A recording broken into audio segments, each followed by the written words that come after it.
ఒకప్పుడు వరప్రధాని కానీ ఇప్పుడు వెలవెలబోతుంది. ఒకప్పుడు దాదాపు 16,000 ఎకరాలకు ప్రాణం పోసింది. అలాంటి పెద్దవాగు ఇప్పుడు చుక్క నీరు లేక ఎండిపోతుంది. పెద్దవాగు దయనీయ స్థితిలో ఉంది. అయితే ఇప్పుడు భద్రాద్రి కొత్తగూడెం జిల్లా అశ్వారావుపేట మండలంలో ఉంది పెద్దవాగు ప్రాజెక్టు.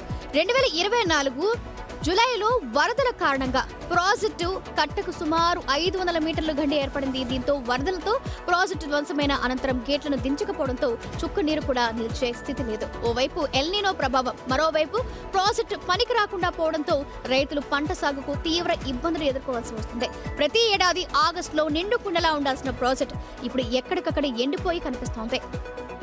ప్రాజెక్టు మరమ్మతులకు సుమారు 500 కోట్ల వరకు ఖర్చు అవుతుందని అంచనా వేశారు. దీనితో 85% ఏపీ, 15% తెలంగాణ ప్రభుత్వాలు భరించాల్సి ఉందని అధికారులు చెబుతున్నారు.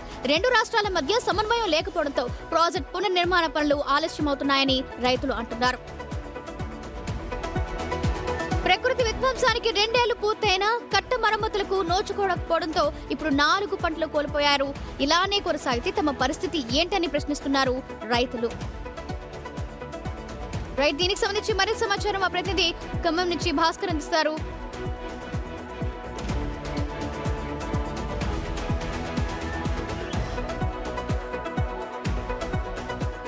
రెండేళ్లు పూర్తయినా కట్ట మరమ్మతులకు నోచుకోకపోవడంతో ఇప్పటి వరకు 4 పంటలు కోల్పోయామని, ఇలాగే కొనసాగితే తమ పరిస్థితి ఏంటని అక్కడ రైతులు కూడా ప్రశ్నించడం జరిగింది.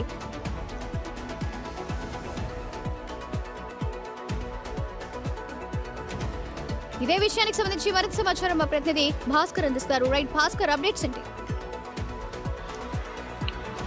సౌజన్య, అది ఒకవైపున భద్రాద్రి కొత్తగూడెం జిల్లాలో ఒక అశ్వారావుపేట నియోజకవర్గానికి వరప్రదాయంగా ఉన్నటువంటి పెద్దవాగు ప్రాజెక్టు మాత్రం 2024 వచ్చినటువంటి అకాల వర్షాలకు ఒక్కసారిగా కొట్టుకుపోయింది. ఫలితంగా ఆనాటి నుంచి నేటి వరకు ఏపీ పాలకులు కావచ్చు, మరోవైపున తెలంగాణ పాలకులు కావచ్చు పడుచుకునే పరిస్థితి నెలకొంది. అయితే ఆ సమయంలో అప్పుడు వచ్చినటువంటి జూలై నెలలో వచ్చినటువంటి అకాల వర్షాలకు అశ్వారావుపేట నియోజకవర్గంలో పెద్దవాగు కింద ఉన్నటువంటి సుమారు 16,000 ఎకరాల రైతులతో పాటుగా కొన్ని గ్రామాలు సుమారు 17 గ్రామాల పైగా ఎఫెక్టెడ్లో మునిగిపోయినాయి. సార్ అంతా కూడా కట్టుబట్టలతో కూడా నిర్వాసితులు అయిపోయారు అక్కడ బాధితులు.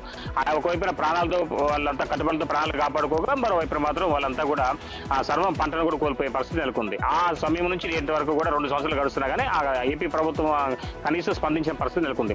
ఇప్పటికే వ్యవసాయ శాఖ మంత్రి తుమ్మల నాగేశ్వరరావు కూడా ఈ పెద్దవాగు ప్రాజెక్టుకు సంబంధించి మరమ్మతులు చేపట్టాలంటే గతంలో 2 సార్లు ఏపీ సీఎంకు విన్నవించినా కానీ ఫలితం లేదు. మరోవైపున ఇప్పటికే ఒకవైపు తెలంగాణ ప్రభుత్వం కేవలం 15% మాత్రమే దాంట్లో ఖర్చు చేయాల్సి ఉండగా కనీసం ఆంధ్ర నుంచి 85% వరకు రావడం వల్ల ఆంధ్ర నుంచి ఎలాంటి ముందరకు లేకపోవడంతో కూడా ఇప్పుడు ఆ ప్రాంత ప్రజలు కేవలం 2,500 ఎకరాలు మాత్రమే తెలంగాణ భూభాగంలో ఉంది. ఆ 2,500 ఎకరాలకు సంబంధించినటువంటి 2,500 ఎకరాలకు సంబంధించినటువంటి రైతులంతా కూడా ఆందోళన వ్యక్తం చేస్తున్నారు. ఇప్పటికైనా పాలకులు తమపై దృష్టి కేంద్రీకరించి పెద్దవాగు ప్రాజెక్టు పునర్నిర్మాణం చేపట్టాలి.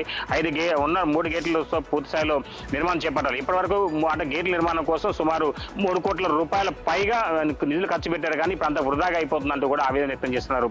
అసలు ఈ యొక్క ప్రాజెక్టు నిర్మాణానికి ఎలాంటి ఇంట్రెస్ట్ లేనప్పుడు 3 కోట్ల రూపాయలు ఎందుకు ఖర్చు చేయాల్సి వచ్చిందంటూ కూడా ఈ ప్రజాదరణ ఇదంతా వృధా కాదా అంటూ కూడా ఆవేదన వ్యక్తం చేస్తున్నారు రైతులు. మరోవైపున ఇంజనీరింగ్ శాఖ అధికారులు సైతం అక్కడ అంటే గోదావరి వాటర్ బోర్డు అధికార యంత్రాంగం మాత్రం తమకేం పట్టినట్టుగా కనీసం కార్యాలయానికి వచ్చేసి తాళం తీసిన దాఖలాలు కూడా లేవు.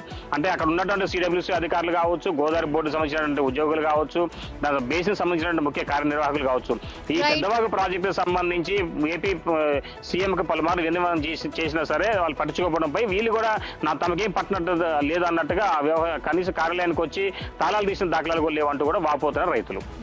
ప్రభుత్వాలు స్పందించి